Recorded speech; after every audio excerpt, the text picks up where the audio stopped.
ফটিকছড়ি উপজেলার 12 মাসিয়া গ্রামে প্রতিষ্ঠিত আহমেদ শামসুল আনোয়ার ফাউন্ডেশন কর্তৃক পরিচালিত তহিদুল আনোয়ার হাই স্কুলে 2025 সালের এসএসসি পরীক্ষায় শতভাগ উত্তীর্ণ হওয়ায় কৃতি শিক্ষার্থীদের সংবর্ধনা দেয়া হয়েছে।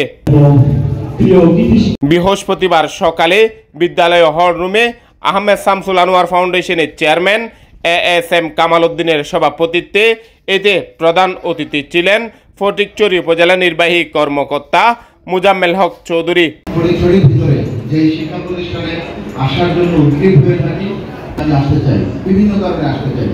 এটি অত্যন্ত সুশৃঙ্খল একটি প্রতিষ্ঠান। এখানকার যারা হচ্ছে প্রতিষ্ঠাতা পরিবার, তারা অত্যন্ত ভালো একটি পরিবার। স্বাগত বক্তব্য দেন প্রধান শিক্ষক কাউসার বেগম।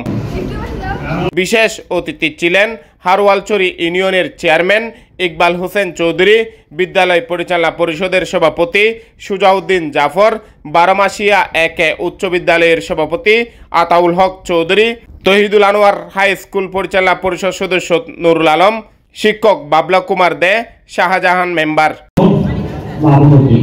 শিক্ষক মোহাম্মদ আবু বক্কর সিদ্দিকের সঞ্চালনায় অন্যান্যের মধ্যে উপস্থিত ছিলেন রমজান আলী মেম্বার, আবুল মনসুর মেম্বার, নিমাই চরণ, মিজান বুইয়া, রাহুল দর সহ এলাকার বিশিষ্ট ব্যক্তিবর্গ।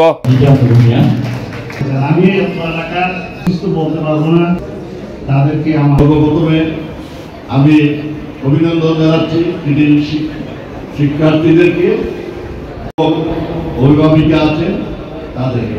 আমি আশা করি সবাই করতালি দিয়ে ওনাদেরকে সম্বোধিত করবেন।